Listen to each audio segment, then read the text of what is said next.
Guys, Yeza's in the building. Really great music. Of course, you guys know that her first album is powered by Stone Love, Rory Stone Love. Real rootsy, authentic, some real rhythms to grab you. You know what I mean? And I feel like the combination of the rhythms and your flow and just, you know, what you're saying, it just works, right? Thank you. How's the album doing so far, and what's the name of the album? The album is doing great. I was really shocked the other day. We pulled up the Apple charts in the UK and found that it was actually number 9. It hit number 9 on the charts, the album. So I was like, man, this is amazing. And so the people, the reception is great. We're performing the tracks everywhere from Houston to LA and in New York now, and the reception has been amazing. So I can see it being a hit in England, though. I can definitely see that with just the rootsy feel to it and kind of like a modern flow. How do you describe your formula? Well, my formula is Rude Girl Roots, and basically what that is taking elements from street culture and bringing it forward in light of consciousness. So it's basically that kind of culmination that you get when you listen to my song or to my songs. Rude Girl Roots, right? Let's dive deep into the whole Rude Girl Roots things, because I thought it was very, very interesting. So when you say Rude Girl, it's the roughness from the streets. From a female's perspective. From a female's perspective. And when you say roots, it's reality? Yeah. Roots is reality. It's consciousness also. So it's like not reality in terms of what you see in a specific geographical space at a time, inclusive of that, but not limited to it. Consciousness, I would say, is the roots. It's how we understand the underlying reason for a lot of things going on. I looked at that and I say, that's roots. That's the origin point. That's the inception, you know? So it's kind of a hardcore ragamuffin approach to where the streets really, it's almost like, let me try to find the words, right? It's like it's not preaching, I'm going to say teaching, but teaching from a perspective where that regular street person that doesn't want to be taught can also appreciate. Yeah, you get it. Yeah, that's the vibe that I get from it. No slackness? No. It's just a living embodiment of consciousness from a ghetto girl's perspective or somebody from the streets perspective. So you're not going to get the vibes like I'm preaching to you, but I am the embodiment of the lessons and the language where you need to absorb. Like it's embodied in me. Let's talk about your upbringing. Where you from? I'm from East Side, as you said, and Bulbe, star of the East Lane. And basically, if you want to know more about that, that's where I was introduced to like sound systems, but not necessarily, I would say, the top international sound systems, but the real sound system them in the community perspective. And we had like Fire Sparks, we had like Black Power Sound, don't know if you know those. But yeah, I was introduced to music via these sound systems. So sound systems got you into the music. Yeah. That was your introduction. Yeah, in terms of just appreciating music, not necessarily becoming an artist, because I wasn't thinking about that at the time. But growing up, always I hear music by virtue of a sound system in the area. I play music, and they took it seriously. Like we had clashes as well, community clashes. And Star of the East is literally like a venue where them keep a lot of parties, especially year end, like New Year's and Christmas dance. I was always a part of those things as well. So if you want to know like how the hot girl element or the street element come out, is because of my participation in these circles at the time. I never really had a choice because I lived there. So what are these clashes like? Were they dub plate and music clashes, artist clashes? What type of clashes? It was like who was the better sound system for the night kind of thing. So you have like Fire Sparks and then you have Black Power Sound, and it's always a conversation about like who did mash up the dance. Like sometimes it's a day segment and a night segment, and we just say, okay, Fire Sparks play in the morning and then Black Power in the night. Which one did, do the better thing? It's like kind of like that. So it was great for me in terms of giving me cultural perspective. I was just about to ask you, how did that pull you in? What was the gravitating element to that for you as a female? A lot of things. I can dive into so many things. So firstly, I would say the the dancehall space created something where I think is beyond like a specific genre, reggae or dancehall, and you can hear that in my music as well. It's like it is reggae, its roots, but sometimes people are a little bit confused. Is it dancehall? Is it reggae? I would say we meet in the middle. Why? Because in those spaces you play music, the cultural music, and that's how you start. That's how you get the people them warm, and then you go into the dancehall or different aspects of the music. So what we have here is because I absorb everything.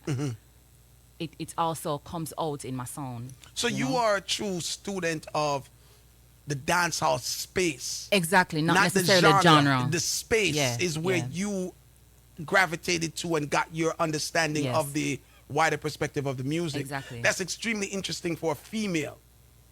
It is, because most of the time you don't really hear a lot of the female artists that came before you would usually just be, great artists that get into the studio, they make, recordings, become big songs, but you don't really hear too much of females coming from the space itself, and the inspiration was the space, right? Yeah. So that's that has stopped in our culture, honestly, in my opinion, from the greats. Nancy, Lady G, and those Yeah. people who were really discovered on sound systems. You know what I mean? Most of our female artists are, for lack of a better term, like studio artists. Like you understand, their career started in a recording booth and took off from there. Yeah.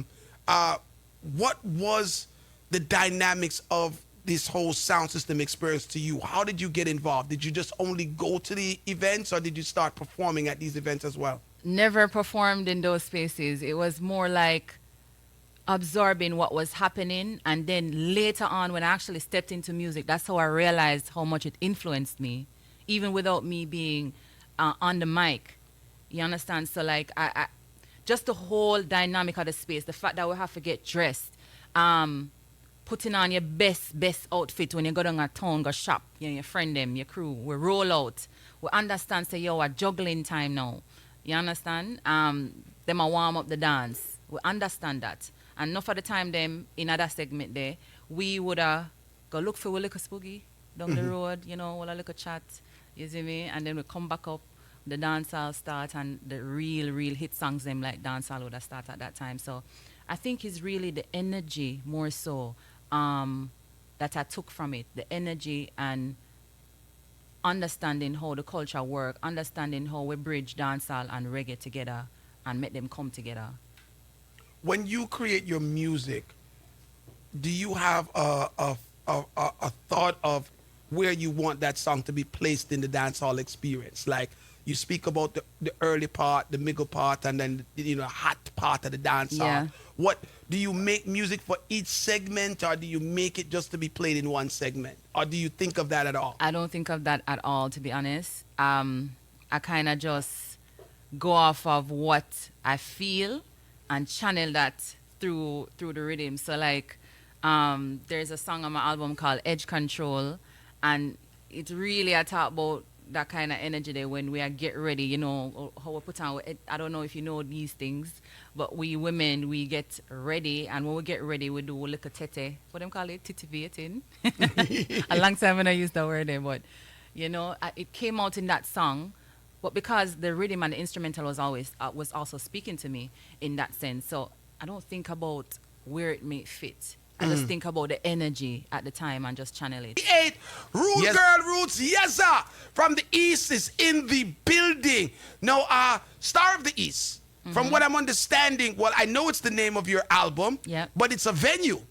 Is Yeah, that what? yeah, it's where I live. It's a venue. Oh, it's where you live. It's the same space I was telling you about. It's called Star of the East. Star of the East, because some people, I love that though, because some people feel that you're calling yourself the Star of the East. Have you Yeah. gotten that?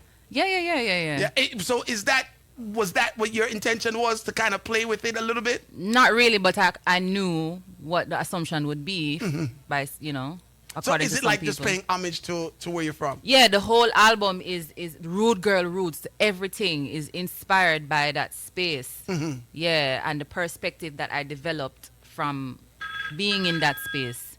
So it was only right. So I call the album Star of the East because, as I tell you, the whole influence of how me even understand dancehall space, it come from Star of the I East. love it. I love it. Call you live. Talk to Yeza. Yes, Hey, Nanny B. bless Used up. to based in the UK, but here in Queens, calling in to say welcome to Sound Chat. Oh, thank Love the you. flow, Thank love the you. flow, love the vibes. Thank you. And Bless up from yourself. you have Rory in your corner, girl. You can't go wrong. Rory, man, I big wish up you Rory. all the best. Thank I wish you you. all the best. God Respect. bless you. How did the link with Rory happen for you?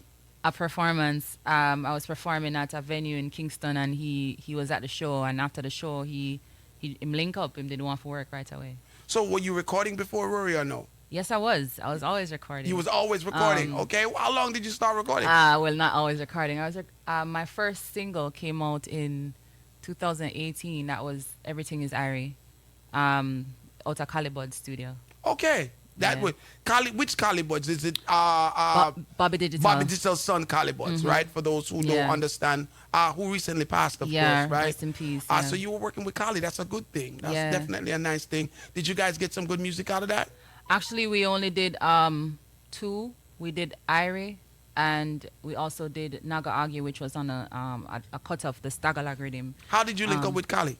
Basically, we had done like some demos on the rhythms, and we were like, yeah, we need to mix this. This need for master. It can't just be like just on the rhythm like that. So we had somebody in the team that knew him, and then we took the song to him. He thought the song was amazing, and that was Irie, and that's how we decided to do Well, it. you know what I should be asking you. Let me rewind a little bit. When do you decide that you want to not only be somebody being entertained in the space, but you want to entertain in that space? I started to realize that after I completed college, I went to the University of the West Indies, and during that time, I was like doing some not serious thing, but like some backup things for like some. There was a band. I think the band was called Kaffa Belly, and just hanging out with them and doing some backup things. And at one point, we went to them, like this concert that they had, and I'm like, man, I'm not supposed to be in the back like this. Yeah. I was like, no, it's not. I need to say something. I have a lot to say, and that's kind of like it was there for that time, but I never really stepped to it. But I'm like, okay, my family has a history where not much people did go to like tertiary level education, and so I carried that burden. Like I have to get this done. So I think after I finished the degree now, which is like bachelor's in history, and I was like, yeah, I have the freedom now and the time now, degree in the bag to do what I want. Yeah.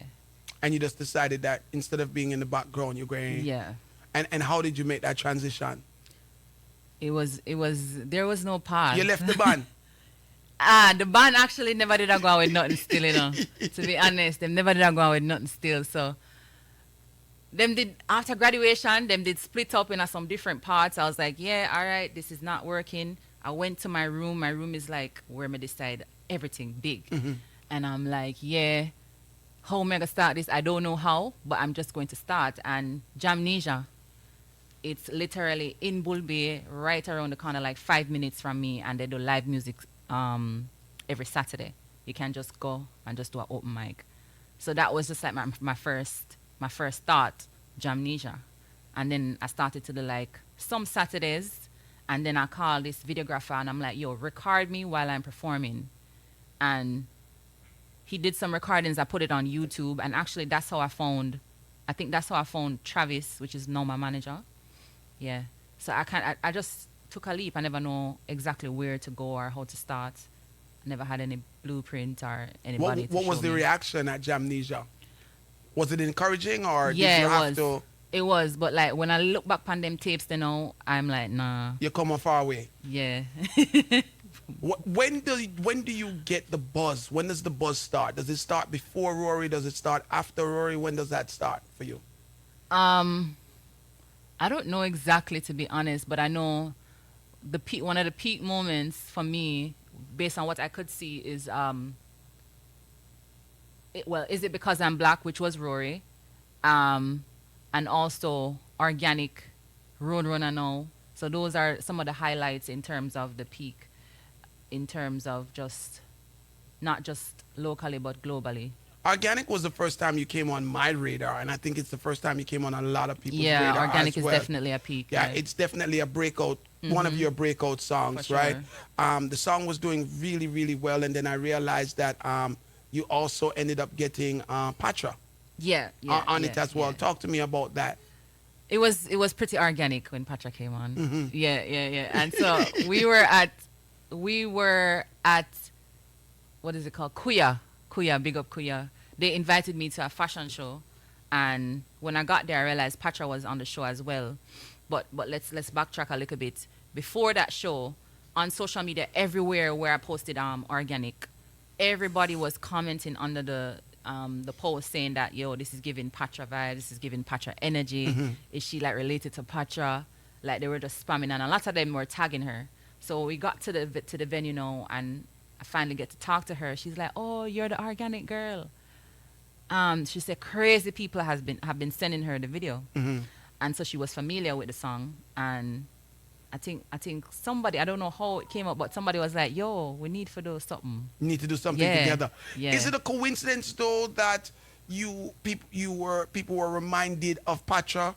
Has Patra been somewhat one of your influences, or Yeah. So all right. So Patra, for me, she's been like a cultural icon in terms of visually and how she carries herself, and that, and of course I love Patra. My mother used to listen to Patra, but in terms of taking the sound, I don't think so. I think not the sound, maybe no, the image? the iconic representation of the feminine energy there. I really rate that growing up. You think it could be the braids as well? Yeah, probably the braids. But then, the other day I showed Pacha this picture of me when I was younger, and my mother did the hairstyle and the exact beads on it. I was just trying to show her that, like, girl, I was doing this long time. You see me? Like my mother is the reason for this thing. Yeah, so I was like, what? Probably like 4 at that time. My mother used to do the same hairstyle, and I stuck with it. I think that now that we're having the Patra conversation, and Yeah. those of you who are listening, just call in and let us know where you guys are listening from.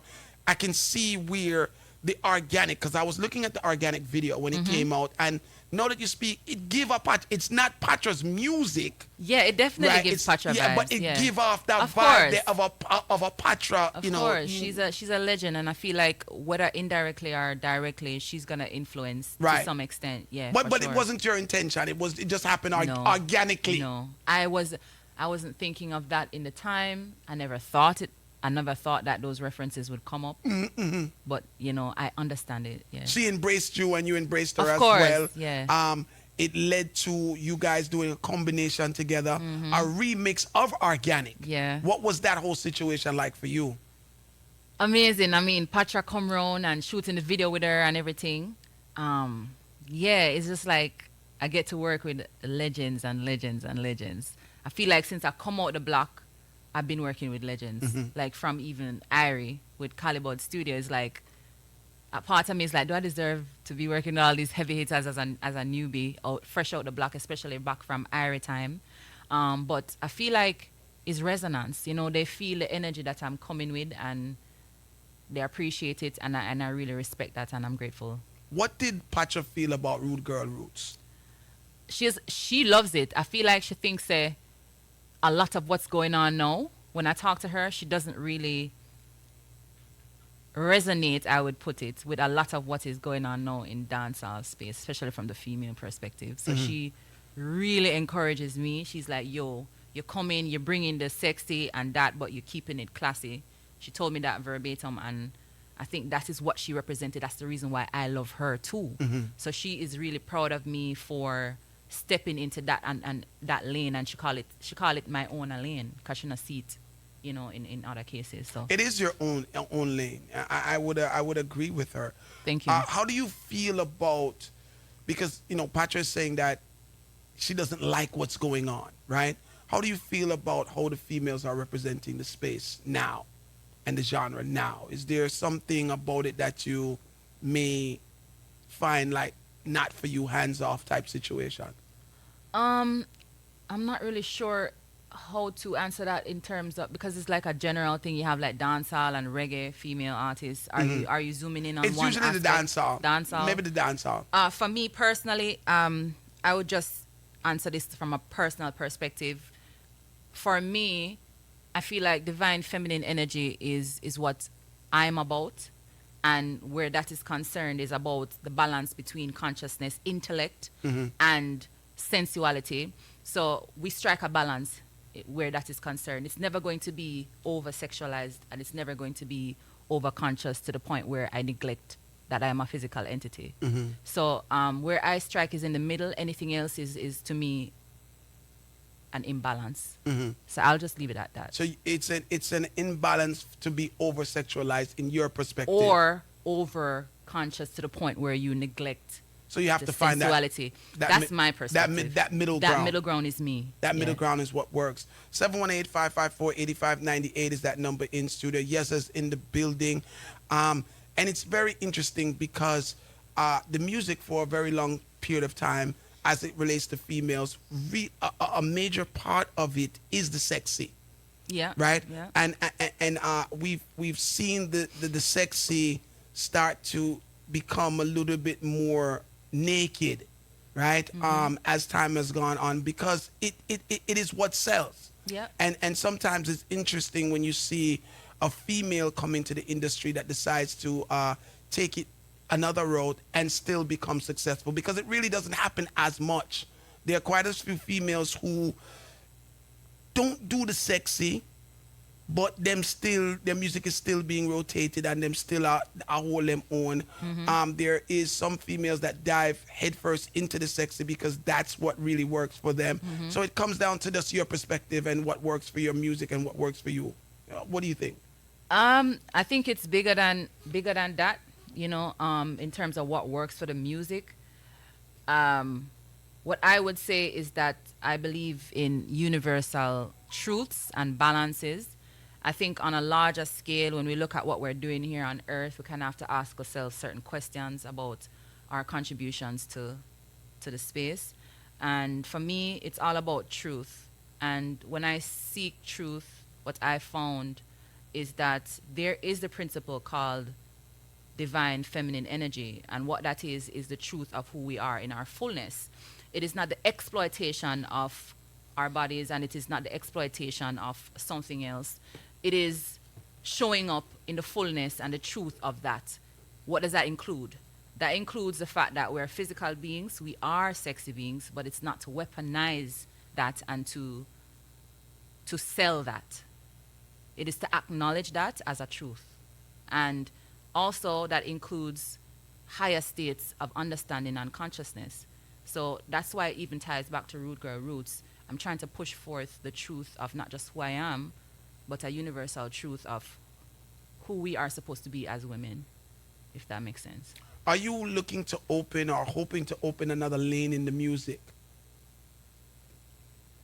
I would say what I'm bringing is new, so I think it's like, yeah, for sure. Yeah. For sure. What I'm bringing is definitely new. I don't see it anywhere. And it's really, an interesting perspective, because if you are successful at this merger, this middle ground as you describe it, right, then hopefully we can see other females also diving into that whole balance of Root Girl Roots. Yeah. And pushing that whole feminine energy in a different way as you described it. Would that make you feel like you've achieved? Of course, I need some people in my, some kindred spirits. I wouldn't mind a whole gang and we just show up and say, yo, let's do this. Ready. 718-554-8598 is that number in studio. Just having a conversation. One of the reasons why I asked you the questions that I asked you is because here at Soundchat Radio, I have an approach and a concept that really works. People appreciate the music when they understand what you're about. They appreciate it more, right? Yeah. So when we sit down and we vibe, we kind of just have these conversations for the worldwide listeners just to understand that this is what you're dealing with. I think they have a greater appreciation Of course. for the creation of the music when they understand the journey. Yeah. Right? What is the roughest part of your journey so far? The roughest part, I would say, and it's also not the roughest part. I think it's just, for me, is patience. Um, but yeah, the roughest part is the fact that I am bringing something new and a lot of people still don't understand it. But at the same time, it's not rough to me. It's just eventually they will understand it. Eventually we will understand. You say people don't understand it. What's the misconceptions of Rude Girl Roots? The misconception is I feel like people have never really seen this concept being introduced in music. So it's like they're used to either of the two. They're used to the hypersexualized dancehall artist or the hyperconscious reggae artist, where she wear a dress from her head and go down to her toe, and you can never see her skin. And they're used to you either being overly sexualized, meaning you're gonna shake and twerk in front of the camera. So when I come and I embody elements of both, it's like, okay, what are you? You know, but And you're gonna have people that feel like it shouldn't be mixed. exactly. But I'm here to say that this is not the truth of divine feminine energy. This is not the truth of who we are as women. This is I would say a compartmentalization of truth, saying that we're either or, but we're both in balance though, in balance. Where she wear a dress from her head and go down to her toe, and you can never see her skin. And they're used to you either being overly sexualized, meaning you're gonna shake and twerk in front of the camera. So when I come and I embody elements of both, it's like, okay, what are you? You know, but And you're gonna have people that feel like it shouldn't be mixed. exactly. But I'm here to say that this is not the truth of divine feminine energy. This is not the truth of who we are as women. This is I would say a compartmentalization of truth, saying that we're either or, but we're both in balance though, in balance. Anita Baker, I love her sound and how she bring that sensual perspective into music and still being a legend and a class in her own right. I love her. I would say also Marcia Griffiths, Sister Nancy for sure. I think Sister Nancy, her voice was fine when she was doing it as a youngster. But I mean, she come on the stage and she make you know, say, yo, I am who I am, you see me? And I love that energy. I think that energy that lives through me even now as well. Who else? Lauryn Hill for sure. Lauryn Hill, yeah. Lauryn Hill, I feel like she bad on the lyrics, but she's a singer. People don't know yet, but I'm a singer. I was just about to ask you if you can also sing. Yeah. Which one do Not you in rather? the New York code right now. Which one do you rather doing? I prefer lyricism, but my mom and my dad, they've been complaining because, you know, I sing at my graduation ceremonies in practically high school and junior high school. Because my music teachers, they always like encourage me to do that. So my mom and my dad, they've been complaining that I'm not showing my singing side. But the thing is, that's the thing about me. I think that's one of the things that gives me more reach, I'd say, is there's a lot in me to come out, you know, message-wise and musical-wise. So I'm just excited to build on that as we go. When I listened to Rude, I figured that you more than likely could sing as well, right? Thank you. And that is one of my favorite tracks on the album, by the way, right? Just different. I like different things, right? I think you like the softer side of reggae I music. mean, I definitely like how Rory's playing with the rhythms. Okay. Right? I like how Rory's playing with the rhythms.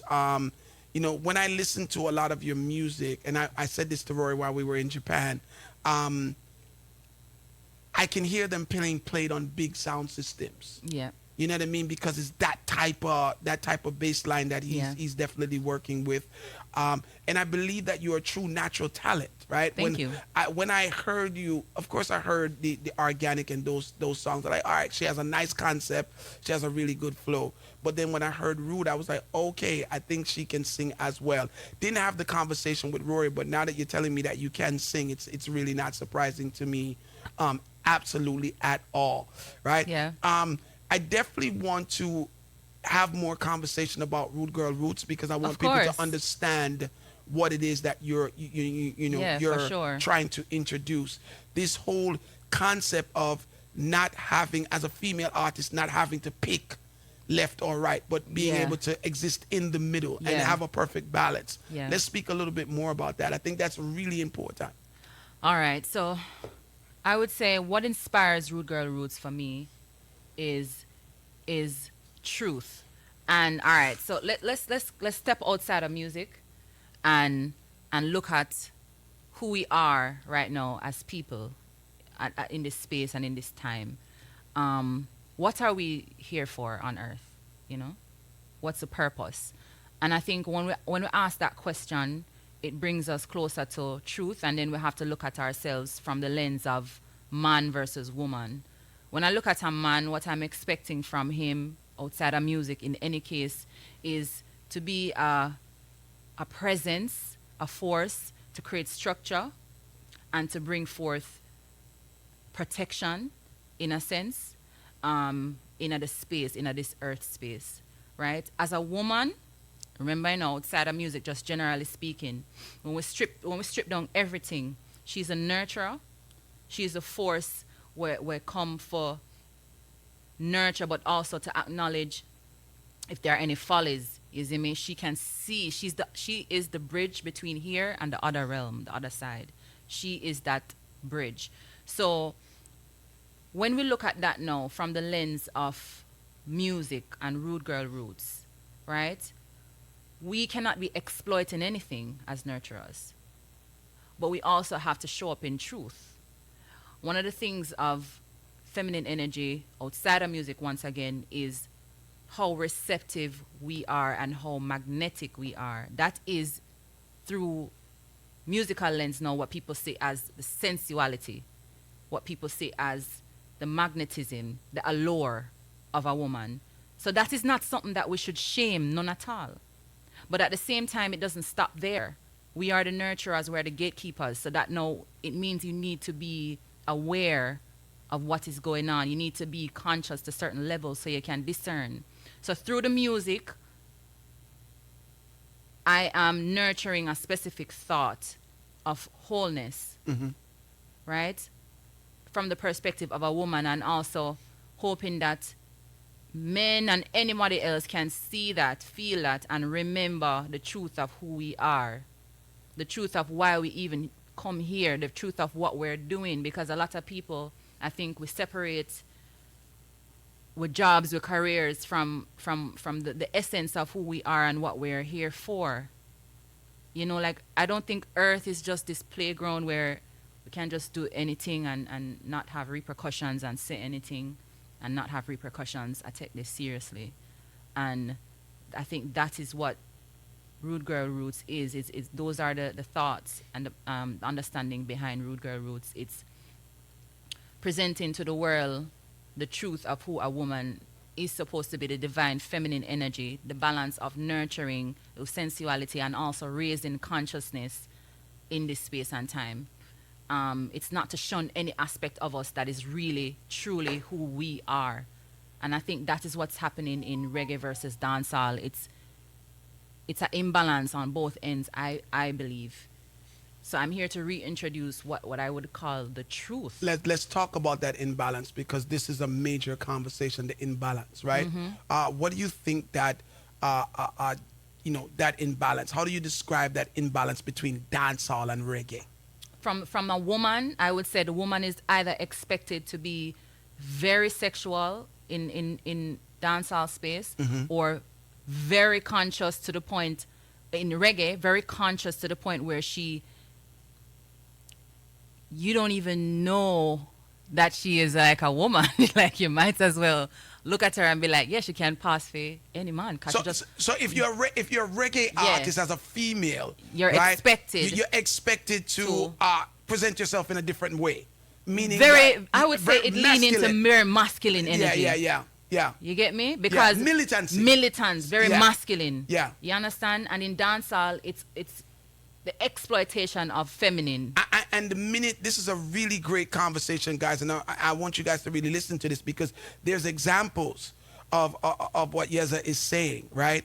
And you know, she might not be able to say it, but you guys know I can say whatever I want to say. If we look at even Itana, that's Okay. a perfect example of what you're saying, because there was one time when Itana was, you know, the strong one, you know, that was the mantra, and when she was doing that, there was a level of militancy that was expected, right? When she Yeah. stepped into another phase of her career and she started to wear different clothing and present herself differently, even though she was singing the same songs or close to the same songs, there was a pushback from the industry because the industry started to say, how can you look Do that this way and and do sing that. this? Yeah. And to be honest with you, if we were having the conversation with Itana, which I plan to have, right, it was a very bumpy time in her career because people were trying to, you know, place her in a different space because of her presenting herself differently. You know what I mean? Even though it was the same message and the same voice Yeah. and the same everything. Yeah. So it's almost like for females, for true, Yeah. right? As I'm saying at Jamaica, for true, right? when you are doing reggae as a female, Yes. on a certain level, if you change the way you present yourself, people stray away from what you're presenting. Yeah. So for me, it was very important to come out the gate as this, and not start as this something. But are and you then getting are you getting pushback? Are there are Yeah. you getting pushback? Are some of the cultural artists are saying, what should I deal with? Exactly. That's what I was saying earlier. Some people are like, what are you?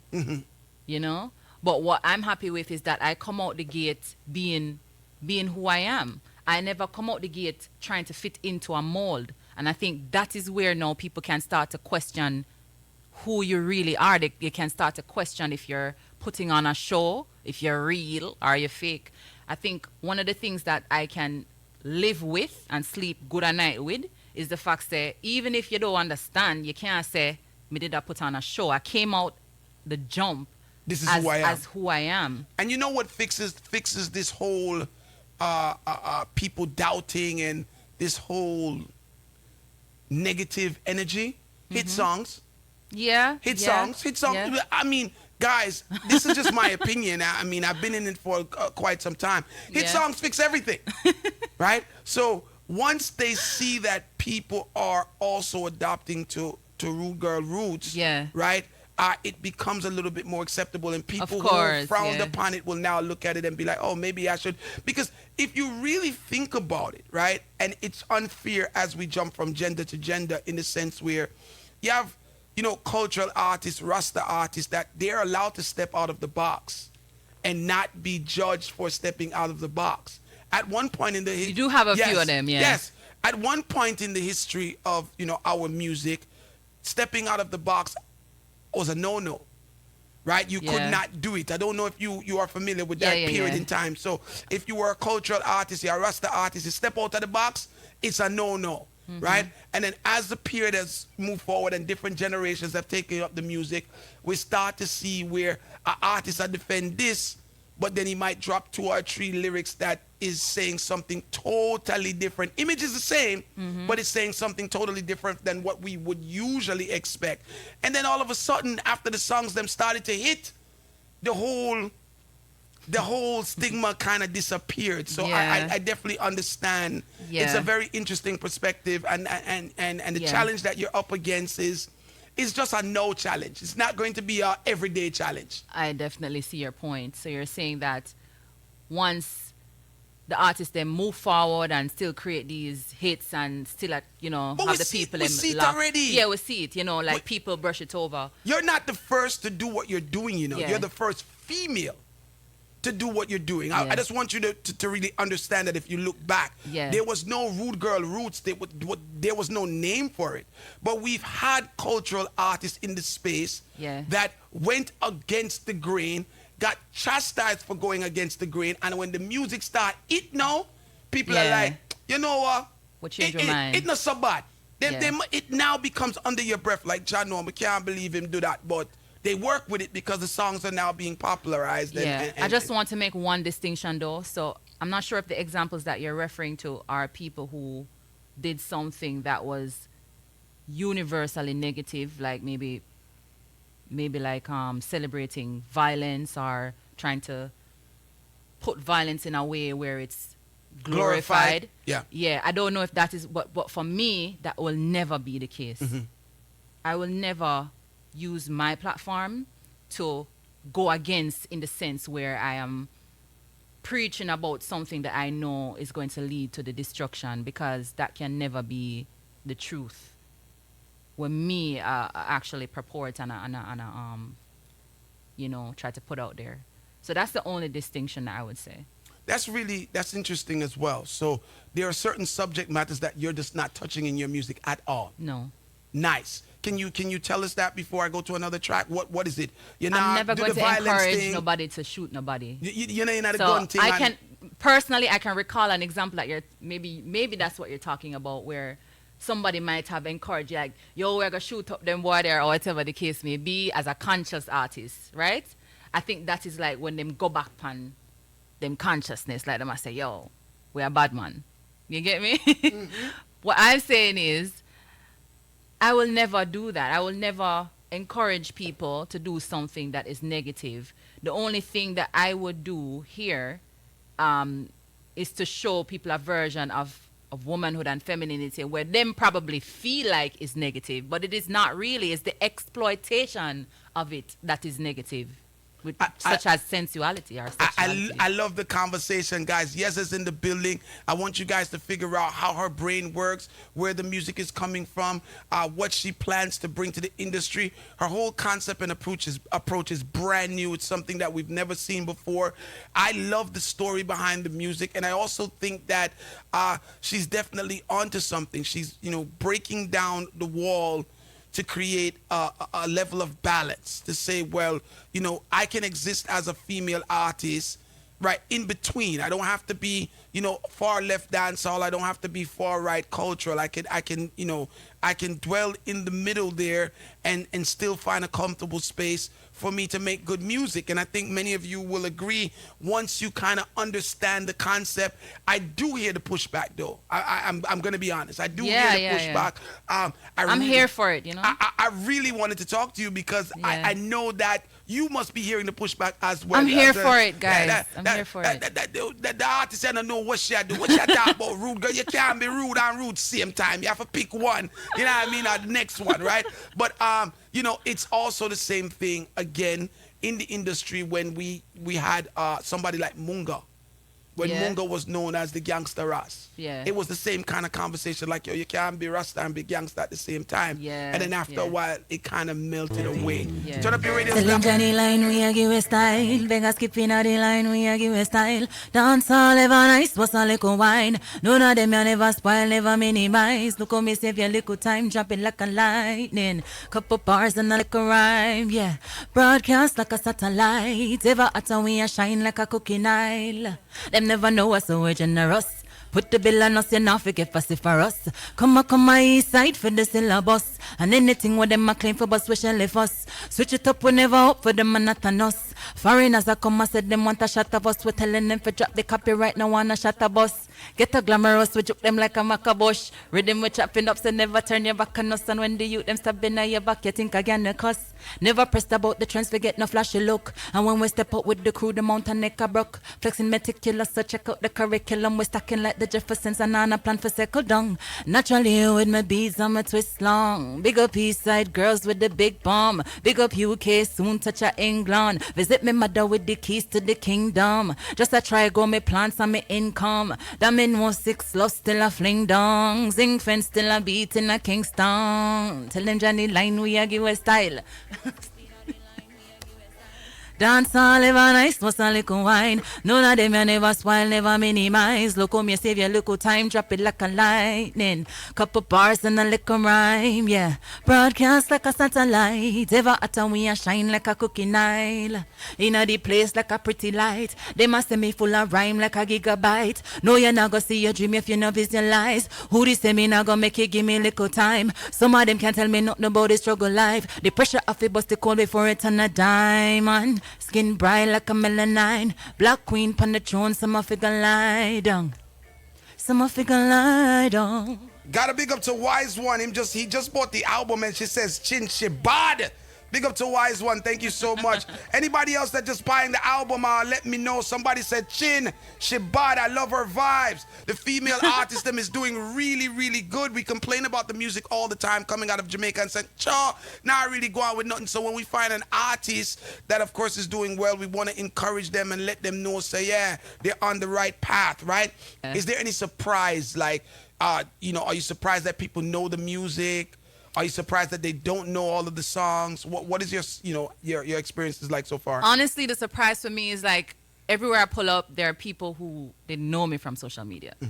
In LA, like LA is like at the other end of America, and I'm like, whoa, people were there, like literally knowing the songs, knowing the music, and I'm like, yeah, this is vibes, because this is my first album, this is my first everything.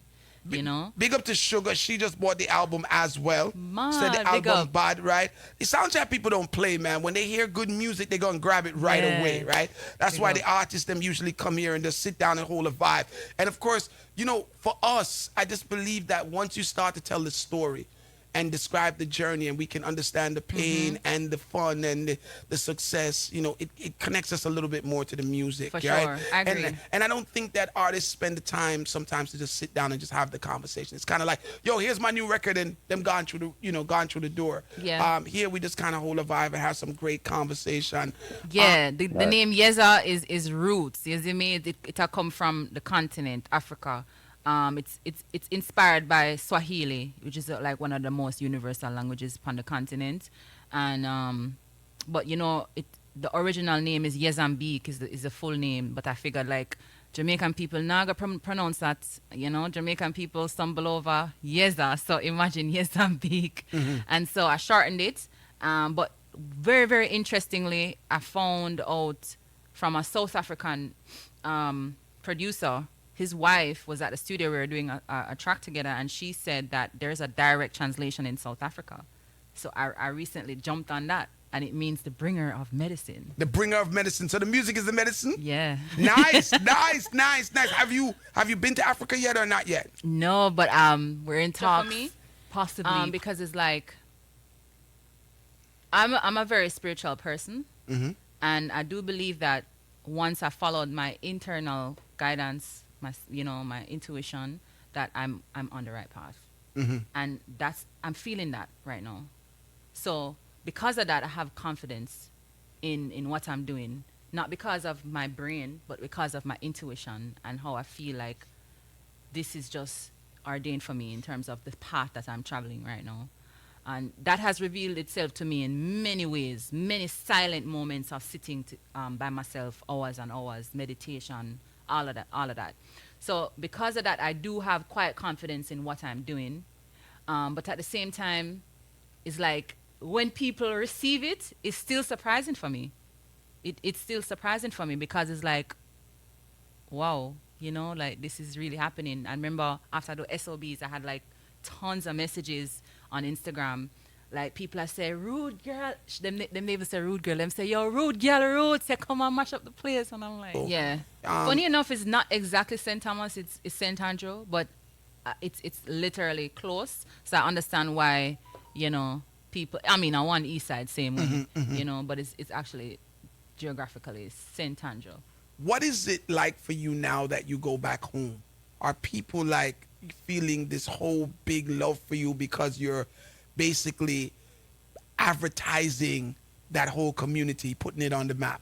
Of course. I mean, I have a billboard out there right now. Wow.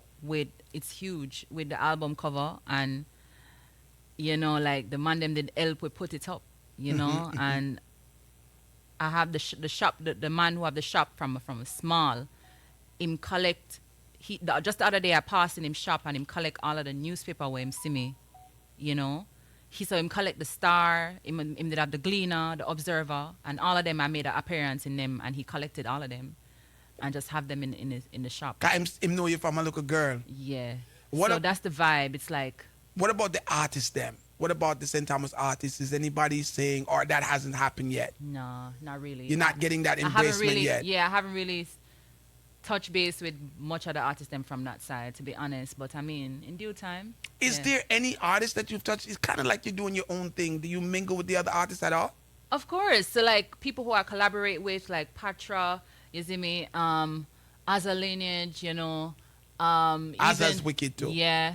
I mean, Empress Ativa, I talked to her. Kabaka, you know, he messaged me when the album came out. Protege messaged me when the album came out. He was like, you know, he likes Rude as well, just like you. Yeah, so I talk with everyone, but admittedly, I am an introvert. You know, I am an INFJ. Just stay to yourself. This is my personality type. It's INFJ. Do you know your Myers-Briggs, by the way? No. Yeah, you should do that. It's a personality test. So you are certified loner. Listen, I'm a people person, meaning I love people. I love connecting with people, but my personality type is very introspective. So I need a lot of time to reflect, and that's how I create art. So are you that person that you're not intimidated by the crowd, but any chance you get to melt away from the crowd, you're going to take that? Is that It's kind of funny for me because I love the crowd. Like, performing is one of my favorite things in the music space right now, in the industry. I love to perform and go out there and connect with the people. I love that. But it's like when your battery dead and you need to recharge it. It's kind of like that. Okay. So after I've had a lot of exposure, how I'm going to bring back the good things to you, how I'm going to bring back the good songs and the good sounds is me now spending like the next day in my room, just like a meds, what it happened and what we can bring forward now. You know, so I need that recharge. It's basically what it is. Listen, guys, Yeza's in the building. Big up to those of you who are buying the album. I just saw somebody else send me the purchase, but I don't have your name saved in my WhatsApp, right? So send me your name. But quite a few people seem to be buying the album right now, which is a wonderful thing, which means you guys are enjoying the conversation, right? And I want to say that SoundChat is probably the only, you know, where you guys can do interviews and people just buy albums straight, right? One of a few, right? So guys, you know, buy the album while we're having this conversation. I haven't dropped Roadrunner yet purposely, right? Because I want you guys to focus on some of the other, you know, tracks that may not be as popular to you yet. Rebel, you're pretty good with lyrics, man. Really? Thank you. I don't only get excited about the chorus and the rhythm and all of that, but I like people who can express themselves in a melodic way and all of that stuff. I understand why Kabaka, you know, likes the Piss Up song, and I understand why the people because the people who you spoke of, Protege, Kabaka, those are people like I feel like we share the same kind of appreciation for music. We have that in common. Yeah. You are a true talent. Thank you. Actually a true talent. Like, it's not just hooks and flow, but there's really some really good lyrics connecting, you know, connecting bars. I love it. I definitely love it, right? Guys, if you haven't got the album yet, please get it, man. Star of the East. Definitely a wicked album. Yeza's in the building, passing through, just gracing us with her presence, and allowing us just to understand where she's coming from, with you know, with her music, right? Call you live. Good morning. Hey, Chin, me never ask if I lick your head. Oh, you can't have the tune, them bad tune, and I wheel it, brother. I want to take you. But I wheeled it. Did you need me to wheel it more? No, that's a wheel about 700 times, brother. That's but Yeza, I have a Bless question up. to Yeza. Yes. You just mentioned your flow, and I'm listening to your flow on this song. And my question to you is, how much influence does hip-hop have on your style? Because I hear the way that you spit the bars, them, and the flow and the wordplay, it have a hip-hop, it have a definite hip-hop flavor. Well, you're right, you know, because I actually spent some of my time here in New York City when I was younger, and Okay. I used to teeth out and listen to like all of the them old album they from like Queen Latifah and Missy Elliott and them people there. So Okay. I definitely feel Okay. like some influences is is there because I listen to everything. I mean, 106 and Park was my show.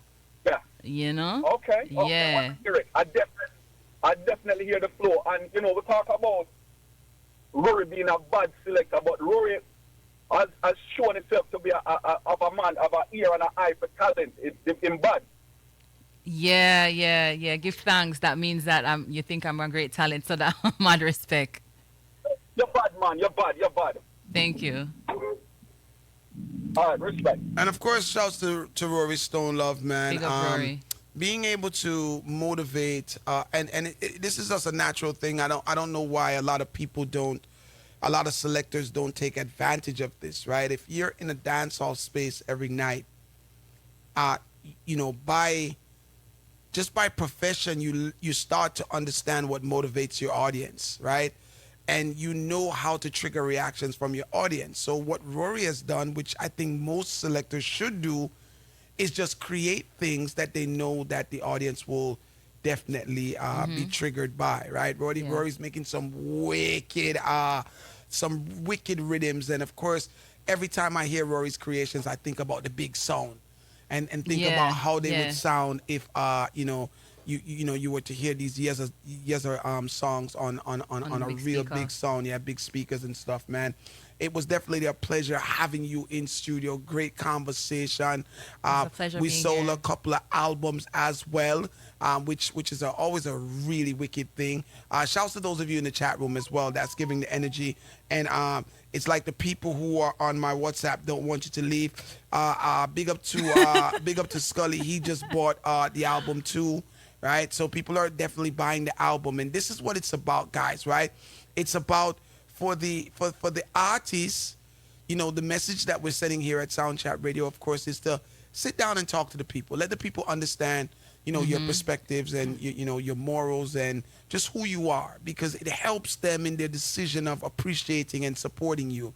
And in those of you who are listeners, right, it's important that when the artists give their time to come through, that you guys call in and talk to them about their music and what you're expecting of them, what you like and what you dislike. I think that we're at a stage in music where we need to have the grown-up conversations. And guys, you know me, I don't shut up at all. When I feel like I need to speak about something, I will definitely speak about it. You may not agree with what I'm saying, but it comes from a perspective of just wanting the music to move forward in the best way possible. And you're not gonna get me to say that I'm a fan of somebody's music if I'm really not. I don't do that just for radio purposes or just to rub egos, right? I do believe that Yeza's a great artist, and I'm a fan of this album. I love the album. I like the combination of you and Rory. I feel like you're kind of a little bit ahead of your time, in the sense where, me and you and everybody else who loves this album is waiting for the industry to catch up to the vibe. You know what I mean? But I feel like this is a solid album with some solid tracks, and I'm just surprised that people are not, it's not more than 2 or 3 tracks that are being so popular so far. But again, in time, and I'm sure that you're going to be making appearances and working the album a lot more. And I'm sure that we're going to get a number of hits off of this album. And I think that you can always judge a great album by the amount of hits that come off of the album. Yeah. I think Roadrunner's a hit so far. We didn't drop that one yet. I'm saving it till last. Of course, Thank you. Organic is definitely a hit. We've seen that. Yeah. Organic is the breakout song, I think, for you. Is that possible? You can say that, for Yeah. sure. And Roadrunner, of course, my favorite is Rude, but I also love the Star of the East. A selector favorite that we've noticed is Heavyweight, though. Heavyweight, and we didn't play that yet. So talk to me about Heavyweight. Selectors love it. Yeah. What is your European fan base like? Because these rhythms are something that's supposed to be really grabbing people in Europe. I think England for sure. They really want. I've been getting like messages and everywhere like they want me to come, and a big part of the stream comes from the UK as well. How about Japan? Are you getting Japan yet? I'd have to double check that one. I haven't might have seen to step them. in and help you Yeah, with that. I haven't seen them, but I think South America, Latin America, definitely feeling the What? vibes. Yeah, What? especially Roadrunner, and yeah, I would have said the UK, and oh yeah, I forgot Germany. Germany loves organic. Yeah. Amazing. Thank you a million for coming through today. Was a pleasure. Definitely have to get you to sign the wall because you are now an important person. And important people that come through the studio Yay. have to sign our historic wall. So, guys, thank you so much for tuning in, guys, and just holding a vibe with us. All of you guys that bought the album, I want to say thank you personally for doing so. Those of you who called in to congratulate Yeza on her newfound success, thank you guys so much for that as well. It is definitely, always a pleasure to, be able to introduce new artists and just show you that you're doing great music and support you guys as much as we can.